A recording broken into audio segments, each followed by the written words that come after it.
এমন একটি কন্যা শহরের ঝকঝকে রাস্তায় বাস করত, যেখানে রাত্রি কখনো ঘুমায় না এবং প্রতিটি মুখ একটি গল্প নিয়ে চলত। সেখানে থাকত মায়া। মায়া, যার নাম শুনে মানুষ চমকে উঠত এবং তার গল্প শুনে তাদের হুঁশ উড়ে যেত। মায়া এমন এক কন্যা ছিল যে তার জীবনে ৬,০০০ পুরুষের সঙ্গে সম্পর্ক স্থাপন করেছিল। কিন্তু এই গল্প শুধু সংবেদনশীল ছিল না, এটি ছিল এমন এক নারীর গল্প যে সমাজের বানানো নিয়মকে চ্যালেঞ্জ করেছিল, নিজের মনের কথা শুনেছিল এবং নিজের মতো করে জীবনযাপন করেছিল। মায়ার জন্ম হয়েছিল একটি ছোট্ট গ্রামে, যেখানে নারীদের চুপ থাকতে শেখানো হতো।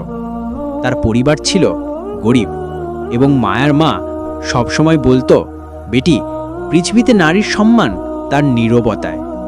কিন্তু মায়া চুপ থাকার মধ্যে ছিল না। তার চোখে ছিল একটি চমক এবং মনে ছিল এমন এক আগুন যা তাকে প্রতিবার কিছু নতুন করতে বাধ্য করত। স্কুলে সে ছিল সবচেয়ে তীক্ষ্ণ, কিন্তু গ্রামের লোকেরা তার বুদ্ধিমত্তার চেয়ে তার সৌন্দর্য বেশি দেখত। ১৬ বছর বয়সে মায়া বাড়ি ছেড়ে চলে গেল। শহরের ঝকঝকে আলো তাকে ডাকছিল। সে ভেবেছিল সে একটি নতুন জীবন শুরু করবে, কিন্তু শহর তাকে কঠিন সত্যের মুখোমুখি করেছিল। কাজ পাওয়া কঠিন ছিল এবং যে কাজ পেয়েছিল তা তার আত্মাকে খালি করে দিত। তবুও মায়া হার মানেনি। সে একটি ছোট্ট চাকরি ধরেছিল এবং রাতগুলো বইয়ের সঙ্গে কাটিয়েছিল। কিন্তু তার জীবন তখন বদলে গেল যখন সে এমন এক পথে চলল যাকে সমাজ ভুল বলতো, মায়ার জগৎ। মায়া তার শরীরকে তার শক্তি বানিয়েছিল। সে এমন পুরুষদের সঙ্গে দেখা করত যারা তাকে কিছু দিতে পারত, টাকা, ক্ষমতা অথবা শুধু এক রাতের গল্প। প্রতিটি মিলনে মায়া কিছু নতুন শিখত। সে বলতো, প্রতিটি মানুষ একটি বই এবং আমি প্রতিটি পাতা পড়তে চাই।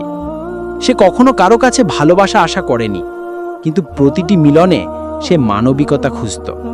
কেউ তাকে টাকা দিত, কেউ সম্মান, আর কেউ শুধু এক পলকের শান্তি। মায়ের জন্য এসব ছিল একটি খেলা যেখানে সে সব সময় জিতত। কিন্তু মায়ের জীবন শুধু পৃষ্ঠ নয়, সে প্রতিটি মিলনকে একটি শিক্ষা হিসেবে নিত। সে পুরুষদের মন পড়েছিল, তাদের দুর্বলতা বুঝেছিল এবং তাদের শক্তির প্রশংসা করেছিল। সে শিখেছিল যে সমাজের নিয়ম কতটা ভণ্ড হতে পারে। একবার একজন বড় ব্যবসায়ী তাকে বলল, মায়া, তোমার হাসিতে জাদু আছে। মায়া উত্তর দিয়েছিল, এটা জাদু নয়, আমার স্বাধীনতা। সমাজের চোখে মায়ার গল্প ধীরে ধীরে শহরে ছড়িয়ে পড়ল। লোকেরা তাকে ৬,০০০ পুরুষের কন্যা বলতে শুরু করল। কেউ তার প্রতি ঈর্ষা করত, কেউ তার সাহসের প্রশংসা করত, আর কেউ তাকে ভুল বুঝত। কিন্তু মায়াকে এসব কথায় পার্থক্য হতো না। সে বলতো, লোকের চোখে আমি ভুল হতে পারি, কিন্তু আমার মনে আমি সবসময় ঠিক। একদিন একজন সাংবাদিক মায়ার সাক্ষাৎকার নিল। সে জিজ্ঞেস করল, মায়া, তুমি কি কখনো অনুশোচনা করেছ? মায়া হেসে বলল, অনুশোচনা? আমি প্রতিটি মুহূর্ত বেঁচেছি। আমি ৬,০০০ গল্প শুনেছি, ৬,০০০ মুখ বুঝেছি এবং ৬,০০০ বার নিজেকে নতুন করে গড়েছি।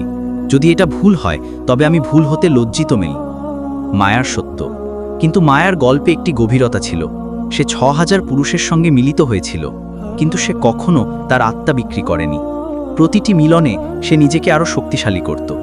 তার টাকায় সে একটি স্কুল খুলেছিল, যেখানে গরিব মেয়েদের বিনামূল্যে শিক্ষা দেওয়া হতো। সে বলতো, আমি চাই না আর কোনো মেয়ে আমার মতো বাধ্য হোক। মায়ার জীবন ছিল একটি ধাঁধা। সে পুরোপুরি ঠিক ছিল না, আবার পুরোপুরি ভুলও ছিল না।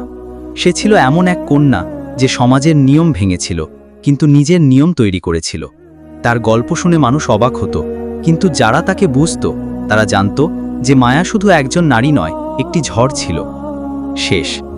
আজ মায়া শহরের এক কোণে চুপচাপ বাস করত। তার স্কুল প্রতি বছর শত শত মেয়েকে নতুন জীবন দিত।